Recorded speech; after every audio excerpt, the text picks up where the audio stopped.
了。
各位姐妹，大家平安，平安。感谢主，我们在空中在一起同心敬拜神。无论是你在家里，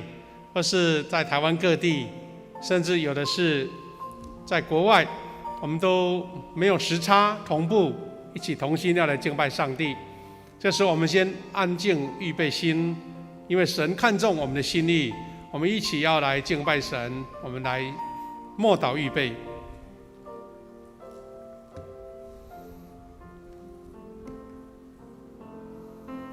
各位弟兄姐妹，诗篇95篇6到7节这样说：来啊，我们要屈身敬拜，在造我们的耶和华面前跪下，因为他是我们的上帝，我们是他草场的羊，是他手下的民。愿神的恩典跟我们的敬拜同在。我们无论在什么地方，我们一起要透过诗歌来荣耀主，来敬拜神，让你心能够跟主对齐。我们一起来敬拜神。各位弟兄姐妹平安。在我们进入歌曲之前，我们一样一起来做一个祷告。亲爱的天父，在我们还看不到你的时候，谢谢你仍然愿意在我们中间等候我们。亲爱的父，愿你预备我们的心，成为你的居所，帮助我们愿意谦卑在你面前，来迎接你来到我们的心中，来到我们的生命中，再一次对我们说话。愿你帮助我们重新领受从你那里来的安息，挪去我们生命中的不安还有焦虑。谢谢你，这样祷告是奉耶稣基督的名，阿们。邀请我们一起来唱。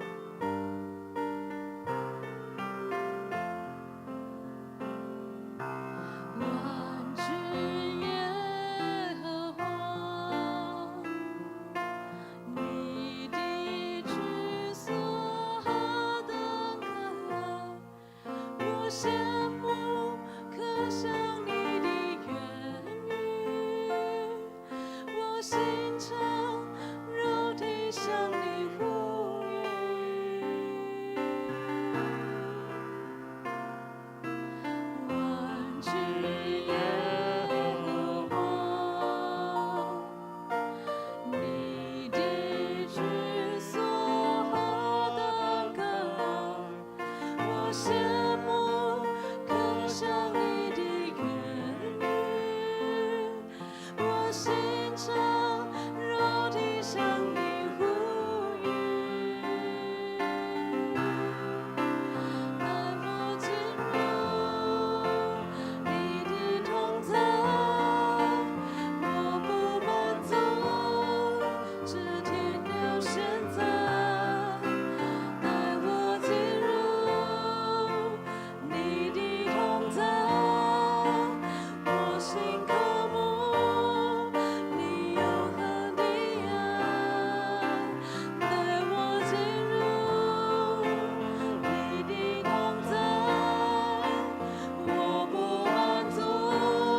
充满着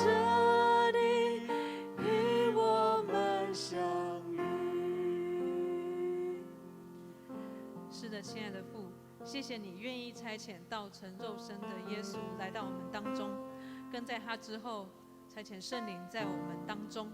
使我们时常能够领受你的同在，借着圣灵开我们的眼，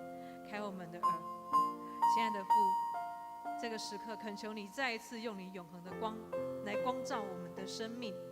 给我们你赏赐的那丰富的极大的怜悯，帮助我们更深的愿意全人降服在你面前。谢谢主，这样祷告是奉耶稣基督的名，阿们。这个时候邀请我们来唱第2首歌《你爱降临》。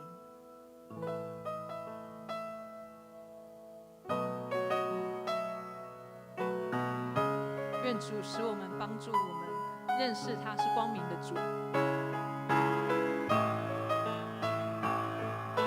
愿我们的心更深的渴慕他光照在我们的黑暗里面。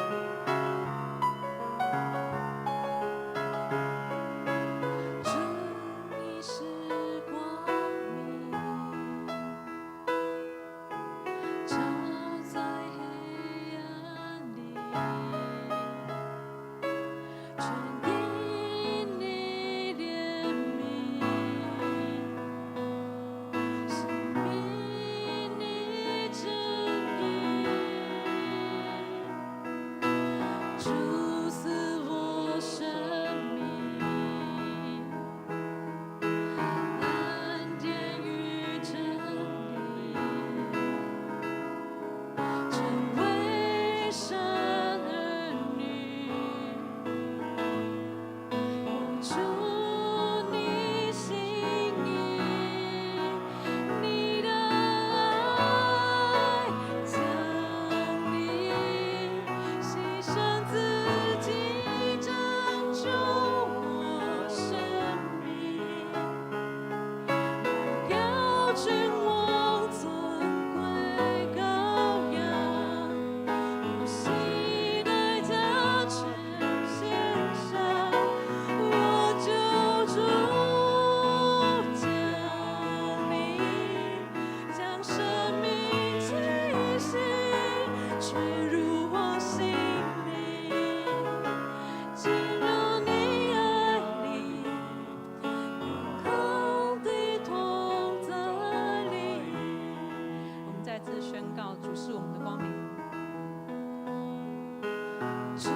挚爱主上帝，我们要献上对你的感谢，因为你是全能主上帝，在我们生命里面，每时刻经历你为我们所做的事，是极其奇妙又难测度的。我们当赞美感谢你，因为你自己超越的爱无时无刻围绕我们身旁，在我们信心软弱时，你与我们同在，扶持我们；在信心冷淡动摇时，你坚固刚强我们。我们要赞美感谢你。今天是你为着我们设立的主日，我们当要以赞美感恩的心，谦卑亲近，敬拜服侍你。我们当要高举尊崇你是万王之王，万主之主，甚至在圣灵的帮助，我们真正体会今天的敬拜有你圣灵的临在，圣灵又帮助我们更加谦卑坚定的心及敬畏的心，亲身经历主的同在，同时赐福在这聚会当中。我们因为上主如此恩典满意，献上我们的感谢。感谢上主我们的神，这几天你降下赏赐雨水在台湾这块土地，我们相信主上帝会听我们的呼求，快快除去干旱缺水的问题。爱我们自己的主上帝，我们谦卑恳求你怜悯眷顾台湾，面对严重疫情的威胁，求你怜悯。慈爱的天父，伸出神圣的双手保护我们，有信心依靠你。当我们面对这疫情灾难的日子，你是我们的帮助，你也是安置我们在高之处，带领我们的脚，我们所踏之地是开阔的，扶持我们的脚步不差错，顺利经过这个疫情。为着你挚爱与恩典，我们的心得着平安与真正的交托。我们赞美感谢你，我们恭敬将台湾的平安每一个人交在你手上，特别在第一线全体防疫团队、医疗人员的家庭仰望你，求主施恩眷顾，保守在治疗中的每一位感染者恢复健康，并赐智慧在研发疫苗的医疗科学家团队早日研发成功。主上帝，你的话应许我们，敬畏你投靠你的人，你为他们所积存的在世人的面前所施行的恩惠是何等大。有唯独依靠耶和华的人，必有慈爱四面环绕他。我们相信在这疫情患难的时候，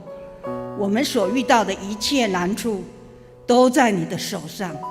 你必定保护救我们脱离一切的灾难与困境。恳求主上帝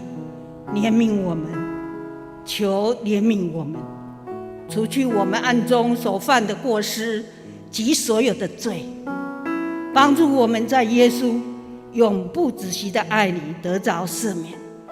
在依靠耶稣基督的宝血，我们的心得洁净，我们的灵归回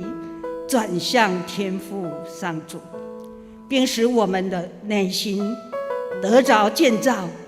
我们的生命得以更新。只有天父上帝是我们改变与塑造者，祈求天父监察我们，知道我们的心思，根除我们里面的恶行。天父，我们要完全依靠你，需要你成为我们改变的源头与力量。今天的礼拜恭敬交托在你手上，恳求帮助我们打开心门，谦卑领受你的话语，求你将你的话开启，赏赐给我们，使我们的心灵再次活过来。你的教导使我们的心欢喜，眼目光明，好让在日常生活中得胜，为主做美好的见证。我们要同心以主教导我们的主导文合一祷告。我们在天上的父，愿人尊你为圣，愿你的国降临，愿你的旨意行在地上，如同行在天上。我们日用的饮食，今日赐给我们，免我们的债，如同我们免人的债，不叫我们遇见试探，救我们脱离凶恶。因为国度、权柄、荣耀，全是你的，直到永远。阿们。这时候，我们一起来恭受上帝的话。今天有2段的经文，第一段是历代志下7章13节到14节，第二段是彼得前书5章8节到第9节。我们一起透过这个经文，让我们的心更敞开，来领受上帝的话。历代志下7章13到14节，请当我不降雨，或使蝗虫吃尽农作物，或降瘟疫在我子民身上，只要他们向我祷告，并且谦卑悔改，离弃他们所做的坏事，我就会从天上垂听他们，赦免他们的罪，重新使他们的土地繁荣起来。第二段，彼得前书5章8到9节，请要警醒戒备，你们的仇敌魔鬼正像咆哮的狮子走来走去，搜索可吞吃的人。你们要信心坚定，抗拒他，因为你们知道，全世界信主的弟兄姐妹们也都在经历同样的苦难。愿神透过他的话加添我们力量以及信心。接着圣歌队透过影音的部分来带领我们一起赞美神。圣歌队献诗以后，请夏牧师来讲道，他的题目是红丝一情，同心守望。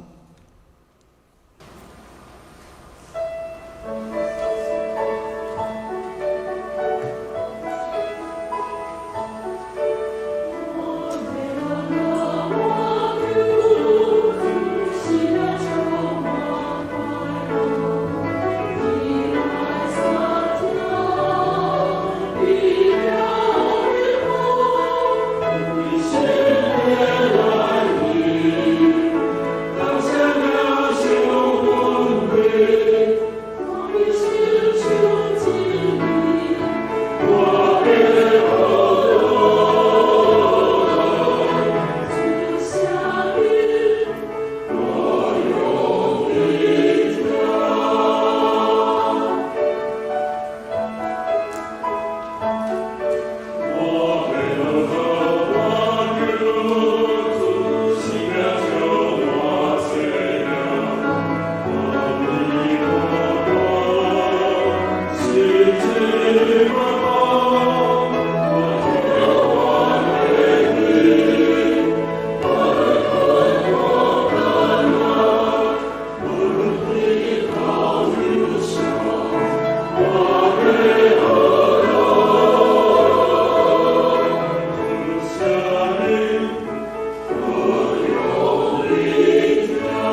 妹妹大家平安，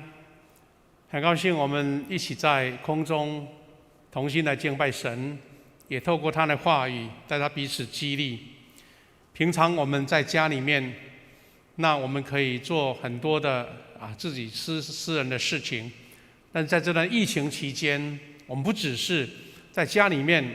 跟家人维持美好的关系，修补那个美好的关系，而且我们也能够跟我们的弟兄姐妹透过视讯，透过话语，大家彼此连结，彼此激励。那今天早上我们透过这个圣经的话，我们也一起激励大家，在各自不同的场合，我们就是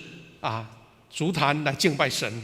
愿你在家中，在任何地方，包括可能在国外，我们都一起来敬拜上帝。今天牧师要跟各位分享这个主题，叫做吼施疫情，同心守望。什么叫吼施疫情呢？是因为我们读到的彼得前书这段经文。那这个新冠病毒就像一个不会吼叫的狮子啦。吼狮是一个凶猛的、有声音的狮子，但是它是不吼叫的狮，但是在我们旁边急着要来吞吃我们，这个是我们觉得我们必须防卫的地方。所以呢，吼狮的疫情，我们怎么样人民一起来防护呢？圣经这段彼得前书5章8节说：“务要谨守警醒，因为你们的仇敌魔鬼如同吼叫的狮子，遍地游行，寻找可吞吃的人。”这段话，当然我们知道他是在讲撒旦魔鬼，但是如果像今天我们碰到的这个敌人，我们感觉他很类似。彼得前书这段经文给我们一个很好的提醒。我们不知道，突然间5月的母亲节过后，这个疫情以迅雷不及掩耳的情势来攻击我们。当大家还沉醉在母亲节的一个欢乐，大家为妈妈来庆祝的时候，我们看到这个疫情已经悄悄临到我们了。所以这个疫情恍如圣经里面记载的仇敌魔鬼，好像是在咆哮的狮子，但是它的性质又不一样。他说他走来走去，为了要搜索可吞吃的人呢。好，那圣经怎么提醒我们呢？我们要警醒戒备，要警醒，而且要戒备，随时提防。我们要用信心坚定来抗拒它。而且后段话还这样提醒说，全世界的弟兄姐妹，他们都同样经历这样的苦难。好像这段经文在全世界的弟兄姐妹当中在提醒我们，只是它不只是撒旦魔鬼，而且还是一个看不见的仇敌。我们很多人都有相信跟我一样的同样的感受，这个疫情如吼狮，但是这只吼狮危险，而且它不喊叫，所以这个吼狮是无声无息的。这个吼狮它不让你轻易的提防，因为看不见，所以呢，也因为这样子不轻易提防，而且带来一个恐惧感。你所面对的这个陌生人，甚至你亲爱的家人，你都不知道这一个疫情是不是在他身上，所以你会产生恐惧，你怕接触人，因为一接触就有可能成为感染者。更让我们觉得心惊胆跳的是，这个吼狮会无限的复制。魔鬼如吼狮，我们只要走在上帝的道路，我们就不怕他，甚至我们有神圣灵的防护，我们不怕他攻击。但是这一只疫情的吼狮，它会无限复制，一个变2个，2个变4个，4个变8个。我们台湾上个月的疫情就是这样子，无限的一直在复制。我们赶快停下来的时候，已经复制好多了。我们现在可能还在收拾，还没办法收拾完全。还有一种更可怕，是因为它一再的变种。你想出方法抵挡它了，它又变化了。所以我们又看到说从武汉的病毒开始传染到欧洲，到南非洲，而且到印度，一再的变种，英国变种、南非的变种，还有印度的变种，真的是防不及防。那这个是这个吼狮的一个现象，它不只是这样的病毒让我们感到有一种内心无法确据的恐惧，而且它还改变了这个社会我们的生活形态。它疫情重创，改变社会的规范。我们政府要求我们在家隔离，但是躲在家中又鼓励你不要太亲近，跟亲人不要太亲近，那是平常我们不这样讲的。我们平常很注重人际关系，但现在提醒你说，你爱这个人，你就不要跟他亲近，那是何等大的一种疏离呀！第三个，我们做生意，我们都希望说，哇，这个客人排队拥挤，我们生意好。但现在很多有人在讲说，你不要上门，尽量不要上门，顶多是外带。我们看到恒春往垦丁的路上，还有人贴了一个广告牌说：“你先待在家里面，不要来玩。”那是跟我们平常的习惯不一样的。那平常我们是鼓励会友弟兄姐妹，大家不要忘记守安息日啊，要在礼拜天要到圣殿来敬拜神。现在我们反而说，请你留在家中。那其实是完全跟我们以前的思考不一样的。我们还有一句话说，要活就要动，但是现在反而提醒我们说，要活就不要动，那根本是完全相反的。我们也常常会看到网络有那个梗图有一句话说，在家耍废救台湾。换句话说，你越待在家里面，就越能够帮助台湾。以前是要出来活跃啊，现在不是。有一个网络的图很好玩，就是有人访问这个老兵，他说：“你对2次大战这种战争比较恐惧，还是为这一次这个疫情比较恐惧？”然后他就回答说：“哇，害怕，这一次的疫情更害怕，因为比2战还害怕。为什么比2战还害怕呢？因为2战你可以投降，但是呢，现在呢，你染疫了就只能投胎了。”哇，让我们觉得说，面对这样的疫情，让我们心中很大的一种恐惧感。所以，可能我们在家里面很安静，我们可以悠闲的读书、看电视享受在家里面的3餐。但是你一定会心中产生一种内在的忧虑，到底我今天出去一趟有没有接触什么人，会不会有影响？慢慢那一种恐惧感会产生。尤其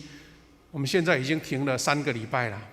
如果过来还要再停一段时间，有的人的心思，我们的心理卫生就开始会变化，这些都是我们预先要提防的。所以现在已经慢慢产生了，我们对人的信任感降低了，我们心情会紧张。前不久还有一些当正义魔人，到处骂那些没戴口罩的，或是他违反规定的，好像觉得你就是那个正义的使者一样，而且呢，随意猎污，就是随便定罪，那个都是我们心里的反应啊。所以，牧师在这个礼拜的周报贴了，在非洲的乌干达这个国家的总统，他在面对疫情的时候所说的演说，在网络提起说，他的演说大概是世界上这个总统呢对疫情所发表的演说最感动人心的一个演说。他的演说让我们感觉到对这个疫情的态度这个乌干达总统呢，他是叫卡古塔穆塞维尼，他在2020年新冠病毒在威胁这个乌干达这个国家的时候，发表了一个对国民的演说词。他说，如果防疫就是战争，把防疫当成战争，那我们心态是什么？预备好了什么？我们看到一个可能平常我们不太注意的非洲乌干达这个国家，其实它也经历了一段非常让人家恐惧的过去。因为我们老一辈的弟兄姐妹都知道，当时有一个总统叫做阿敏，这个阿敏还有存在非洲那个部落的一种吃人的习惯，竟然拿人肉来吃。你看这个国家在当时让人家感到恐惧的，不过后来因为遇到了好多的苦难，那些拜偶像的那个习俗是深植他们的心，而且呢，因为人的行为败坏，感染艾滋病是全世界前几名的国家。当时的教会就发起了一个悔改的运动，牧师、基督徒上街头宣告这个国家要悔改，在神的面前。后来神应许了这个祷告，这个非洲的国家，一个乌干达这个国家翻转了，基督徒的人数增加得非常的快，连政府官员包括总统都信耶稣。那这个是在去年这一位乌干达总统他所发表的一段演说词，我觉得很值得跟我们一起借着这个演说词来提醒我们。这是这位乌干达的总统，他以前是丛林的那个游击队出身的但是他信主之后，带领这个国家要遵从神的旨意，真的是感谢主然后他怎么说呢？有几段让我们印象深刻的。他说，目前世界正处于战争的状态。这个战争是什么样的战争呢？是一场没有枪支子弹的战争，没有枪，没有子弹，也没有人类士兵的战争，也是一个没有国界的战争。他说，没有停火协议，不管你停不停火都不管你，也没有作战式指挥式的战争，也没有所谓一个神圣地带，大家在那个地方不要冲突的一个地带，没有。他说这个战争是这种类型的。再来，他说这个战争中军队毫不留情，对方的军队根本不管你，他这个病毒没有任何人性，他不分青红皂白，他不会尊重儿童妇女，尊重那些老幼妇孺，或是你在敬拜神手无寸铁，他都不管。这个病毒呢的军队对战利品毫不感兴趣，没有什么所谓的战利品、劫掠品，没有，他不对这个没有任何的意愿，他没有意愿去改变政权，你是谁当政，他不关心，甚至不关心这个国家到底有什么样的矿产，他能够掠夺的，他都不关心。病毒甚至对宗教、对种族或意识形态，甚至什么霸权也都不感兴趣。病毒的野心跟种族优势也无关，他不看说这个是文明的国家、落后的国家、共产的国家、民主的国家，它是一支看不见的、脚步轻盈、残酷无情的军队。它病毒唯一的目的是怎么样？它就是要收获死亡，死亡是人的死亡是它唯一的目的，所以它只有把整个世界变成尸横遍野的大屠场之后才会满足。听起来好像人类一筹莫展，不过这位总统他很会激励人，他说幸好，值得庆幸的好讯息。他说这个勇猛无边的这个敌军呢，他有他的弱点。什么弱点呢？他是可以被击败的，只要我们人类集体行动，有纪律跟宽容，他就可以击败他。病毒它面对停止社交跟保持生理上的距离，它就投降了。意思是说，我们不跟人来往，减少来往，减少互动，减少接触，身体有距离，它就无可奈何了。病毒在保持个人良好的卫生习惯，它就要鞠躬退役了。病毒在你掌握自己命运，勤于洗手双手的时候，他就是无奈了。所以，当今我们并不是哭泣的时候。有一些人不小心染疫了，失去了生命；有的人在这个负压病房接受医治。我们没有哭泣的这个时刻，因为我们要面对这个敌人的征战。他说，圣经里面说，人活着不是单靠食物。换句话说，这个不只是物质能够对抗的，还包括我们整个心灵。所以我们要怎么做呢？让我们遵从当局的指示。我们的防疫单位怎么教导我们，我们就是好像很听命行事，因为这样才能够对抗它。他勉励我们说，我们来碾平，就是把这个 COVID-19 的曲线，这个染疫的曲线这个死亡的曲线，我们把它压平。让我们一起保持耐心。从5月中旬开始的这个战争还没结束，我们这几天还是看到有一些曲线又上来了，那表示说我们的努力还不够，我们的忍耐度还不够，那怎么办？我们不能因此这样子放弃了我们的努力。他说，让我们成为弟兄姐妹，互相守护，让我们能够恢复自由进取和社会的交往，这个我们只要同心，就指日可待。还勉励我们说，在这紧急状态中，我们操练迫切性的，我们互相服务，迫切性的互相关怀。愿上帝怜悯祝福大家。这个把敌人这个病毒的特性讲出来了，还把我们怎么样做一个配合政府的防疫，我们就能够让这个疫情断裂，不要再传染，这样才能够永久来消除。而且我们还要一种快乐的心，但是谨慎的心去面对。特别是我们期待有这个好的这个物资，就是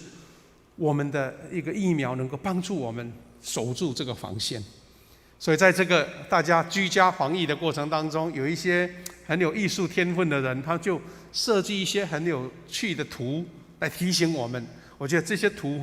因为名画所改造的非常有趣，我们也可以再次复习一下，我们怎么样在居家防疫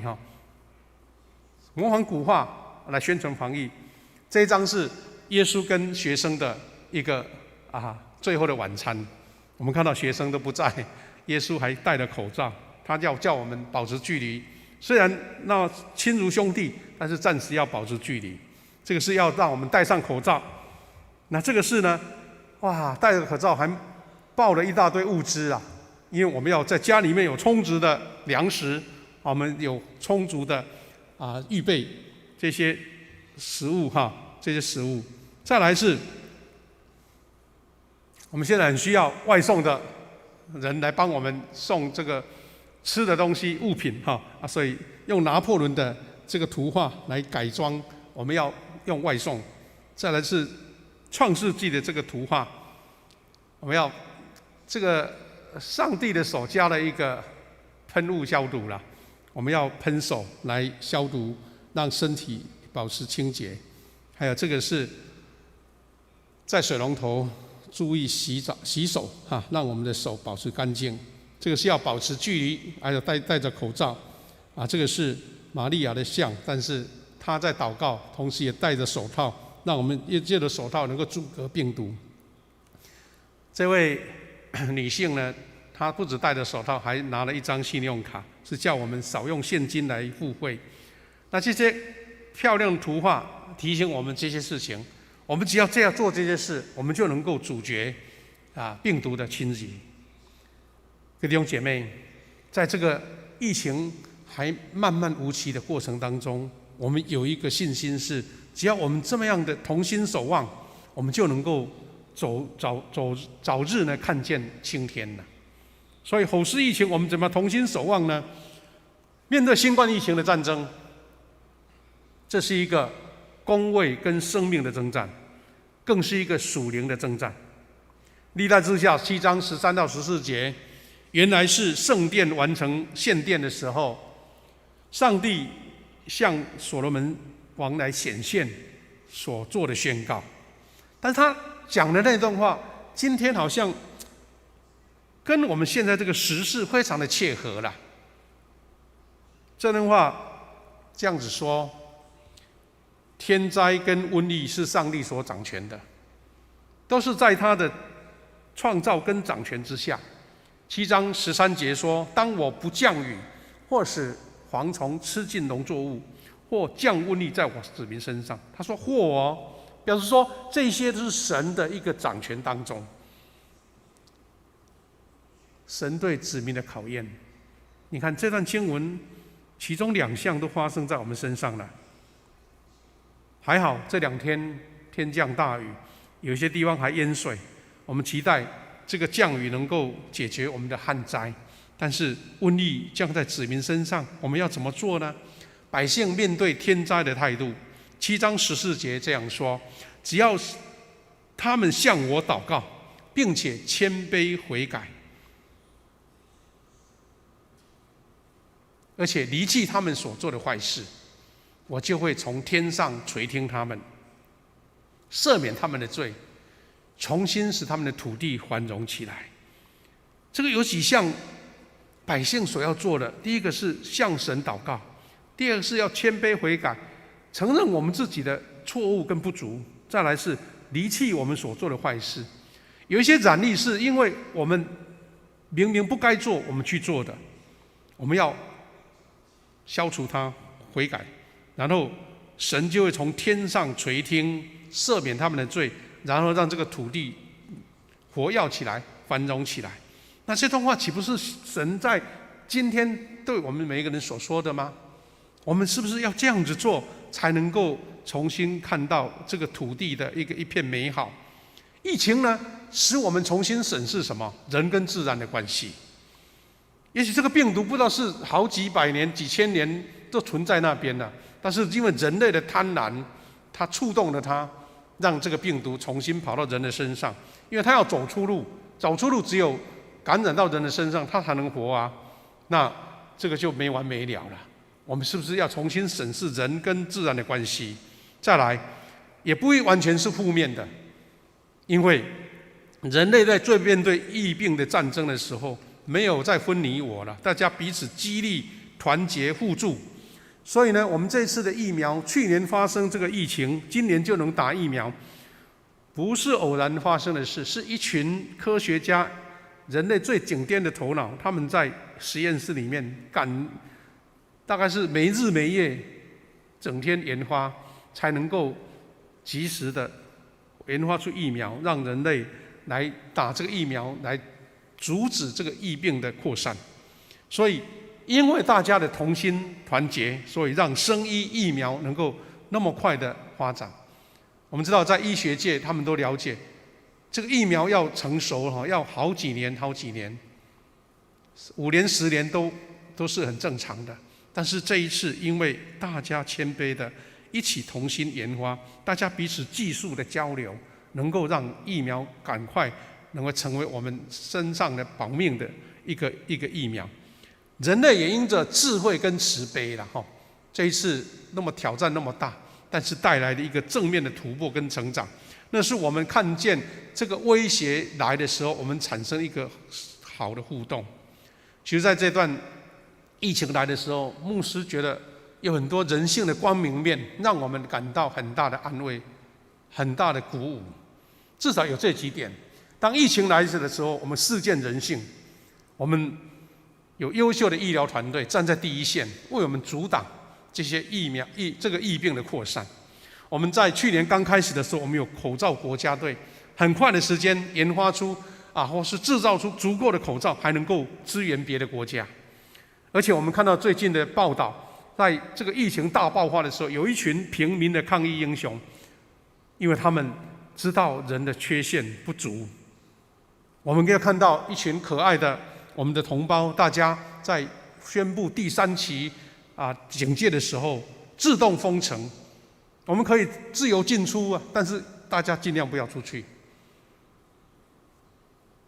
而且我们这几天又看到一个国际的温暖，日本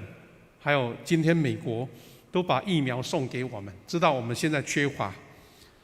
我们有几张图片，感觉心中非常的感动激动。他这张图画叫做最伟大的爱，叫做出死入生的爱。我们看到这群医疗团队，他知道他们的责任所驱使，大家都很想躲起来不要被疫病所感染但是因为他们的天职是要救人的，所以那些最危险的地方就是他们占据的地方。有几张图让我们看得心中非常的感动，像在大热天35、6度、37、8度，这群医疗人员在户外做筛检的动作。我们看到在病房一大堆的仪器、一大堆的物品在那边准备，为了救人。我们这些医疗人员，因为穿着防护衣，密不透风，没办法这个通风，所以全身都是汗，还要喷酒精来消毒。这位医疗人员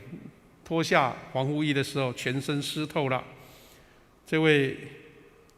护理人员因为太疲累，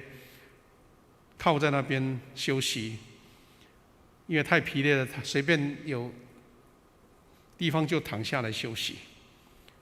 我们看到一段报道说，平民的抗疫英雄。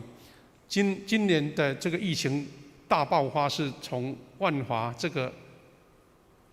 全台湾算是低收入户最多的，或是流民或是游民最多的地方爆发出来的。但是在那个地方有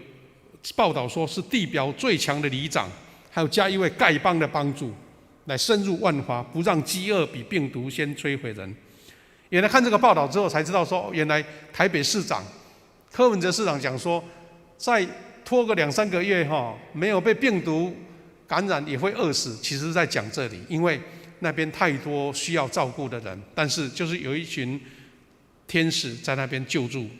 所以他有讲到说，万华疫区打击饥饿的老里长叫做方和生，还有一个穿梭西门町送街友物资的张献忠先生，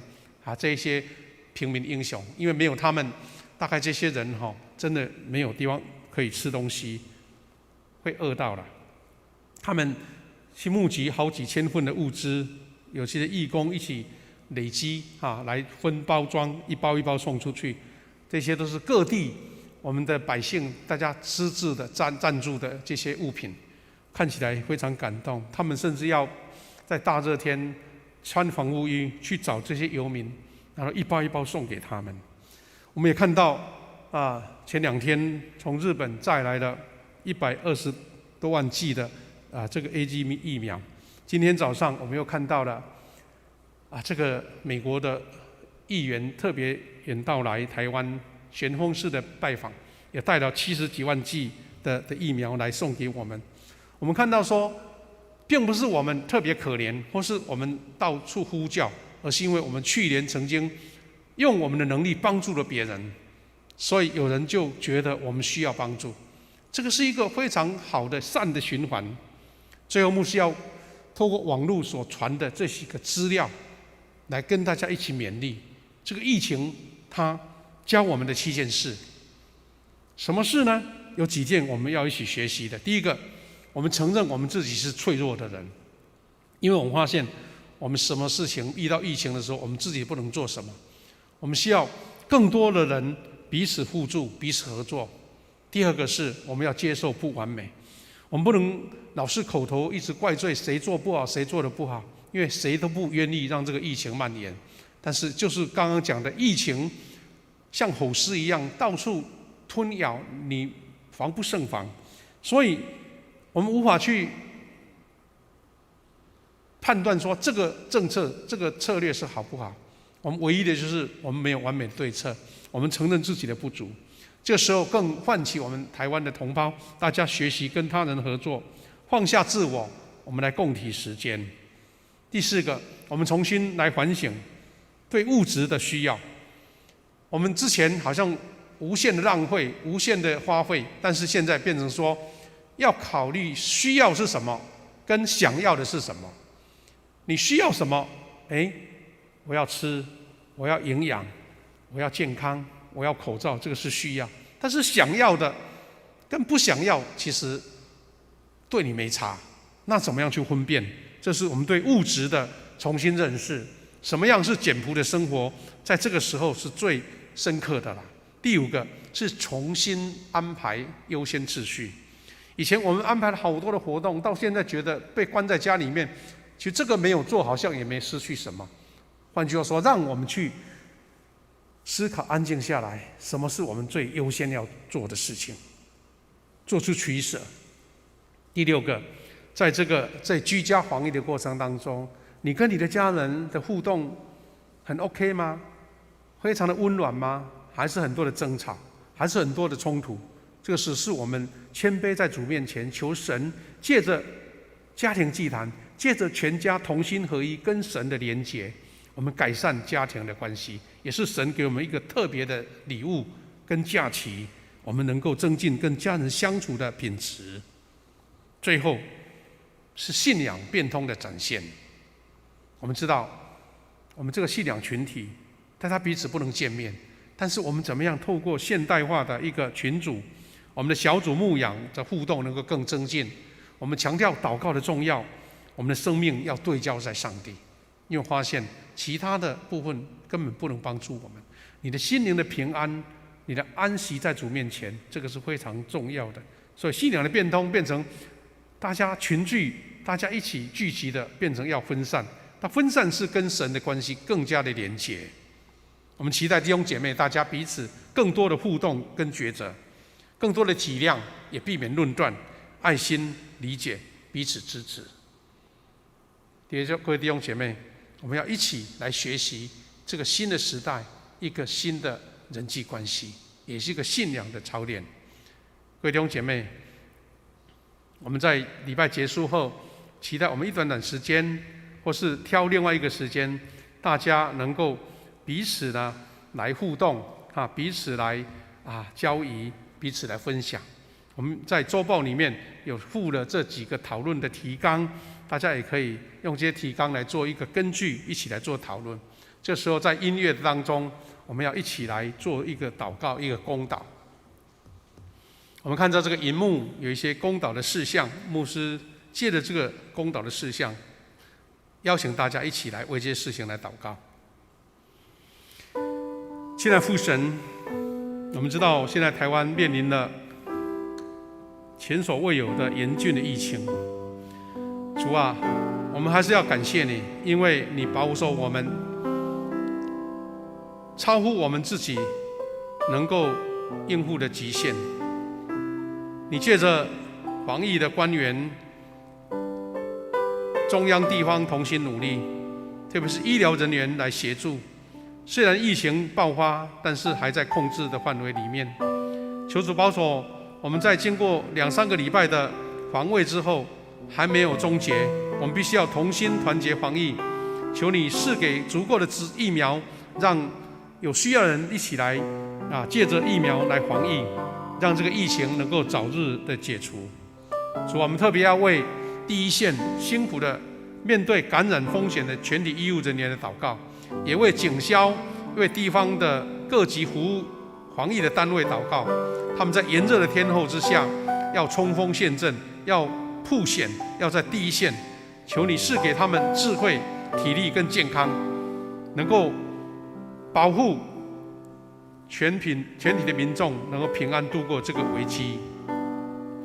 父神啊，我们求你保守我们教会的会友，大家居家防疫平安顺心，外出也得到保护，身心灵都得健康。特别学习交托，学习敬拜神，设立祭坛，跟主连结，让我们的身心灵保持在最喜乐平安的状况。主啊，我们为会友的工作顺利，学生读书学习不受影响，老年长辈平安健康，求你亲自来保守他们。主啊，特别是在这个第3级防疫之下，很多产业都被限制了。我们教会中有做生意的，有做服务业的，有做生产跟贸易事业的，开店的，他们因为受影响，没有客人来，业务受影响，许多的经济受影响。神啊，我们知道大家都遇到同样的问题，但是求神赐给他们智慧、能力、信心，能够在各样的调度之下，经济不受影响，也保守他们尽数能够通过这些难关。现在父神，虽然我们不能实体的见面，但是我们心中彼此连结，我们借由彼此的关怀联络，每位弟兄姐妹大家都平安。主啊，在这个困难的时刻，也是更我们仰望主的时刻，请你将这样的平安赐给我们，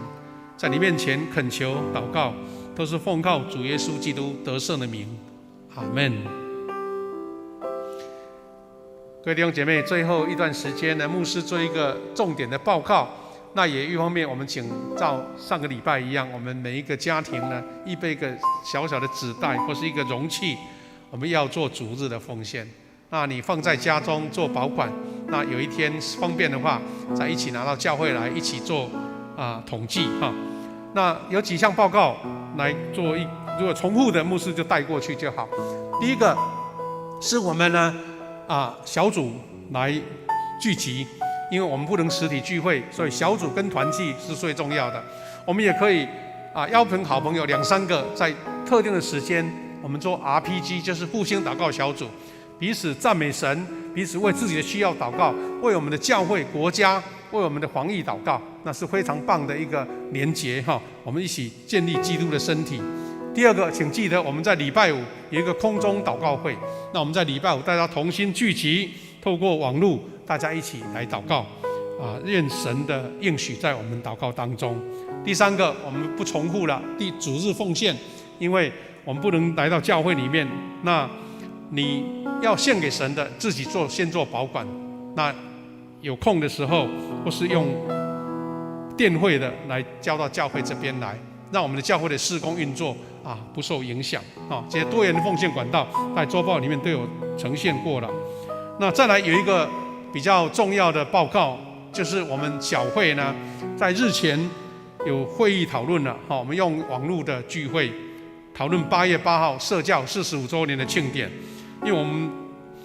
判断呢在那个时间还可能无法完全的开放，因为有订桌的事宜，要订场地的事宜因为怕有这样的耽误，所以我们就决定了将庆典的礼拜跟聚餐延期，希望在今年底以前有机会如果真的没有这个欢乐聚餐，我们还是有机会也许延后来举办。还有一个地方要鼓励，因为我们刚刚讲说这个疫情可能不像我们想象那么快就能结束，所以呢鼓励我们多待在家里面的时间呢做这几件事情。第一个，每一个家庭都能举办家庭祭坛。记得牧师在小时候在乡下，很多家庭每一天晚上都举行家庭礼拜，那个温馨的时刻到现在还记得。那现在记得我们全家聚在家里面，我们挑一段时间大家专心合一，一起聚会，唱诗歌、祷告、读圣经，那一起代祷，那是非常美好的时刻。愿神借着这个敬拜，让你的家重新恢复活力，重新恢复甜蜜。感谢主。第二个，我们可以重新来抄写圣经。也许你之前有抄过诗篇或是箴言，那现在你可以再挑一个章、一卷书，新约也好，旧约也好，我们有空慢慢的抄写，我相信会对你的心灵跟信仰有更大的帮助。有需要可以联络教会第三个是，我们继续进行全本圣经的阅读。也许在这段时间，你在防疫的过程当中，你可以一下子就把全本圣经读完了。我们也是选择1年或2年或3年读经，可以向教会来索取读经表。我们也鼓励我们的松联团契、我们的小组牧区，大家分配好来关怀，特别是在家中防疫的长辈有需要牧师关心的，请联络教会。也继续鼓励大家身心灵操练能够得到健康、有规律的灵修祷告生活。今天我们也是本来是在庆祝6月份的寿星的生日，因为大家不在现场，就鼓励大家自己在家中为6月份的寿星来祝福、来祝贺、来庆祝，祝大家福杯满溢。最后一个报告是我们呢，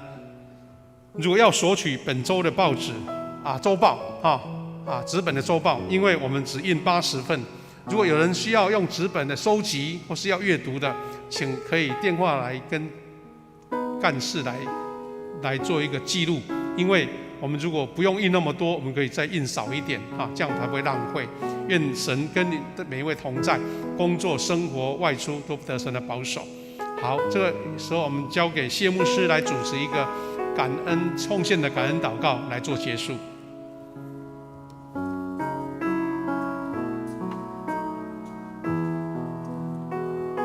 我们一起起立来唱奉献诗，一生爱你。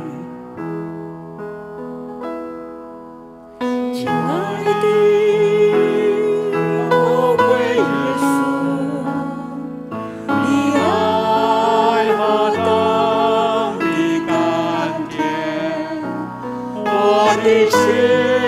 深深被你吸引，爱你是我的喜乐，深爱你，深敬拜你，一生爱你，一生荣耀你，一生奉献，一生不回头，一生爱你，跟随你。请坐。接着，我们一起来背读我们这个月的金句，记载在马太福音18章20节。我们一起来请。因为无论在哪里，有2、3个人奉我的名聚会，那里就有我在他们中间。马太福音18章20节。再一次，请。因为无论在哪里，有2、3个人奉我的名聚会，那里就有我在他们中间。马太福音18章20节。接着，我们一起来吟唱颂荣我的神，我的王啊。接着就请牧师来祝祷。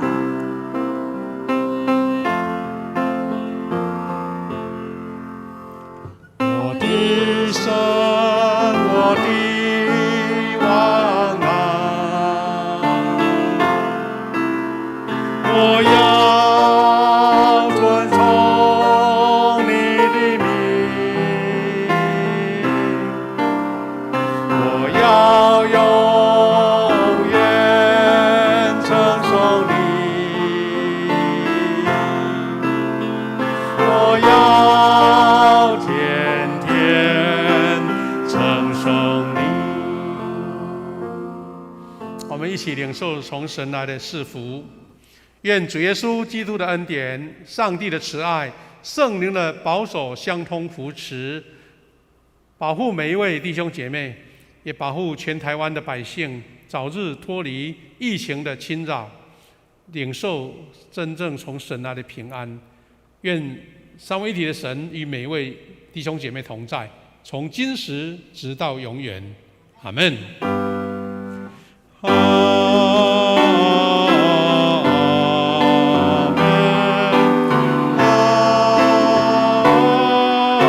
阿们。各位弟兄姐妹，我们礼拜到这边，请做默祷来避会。如果时间还允许，可以做分享，彼此祝福代祷，在家里面或是跟朋友连结。谢谢。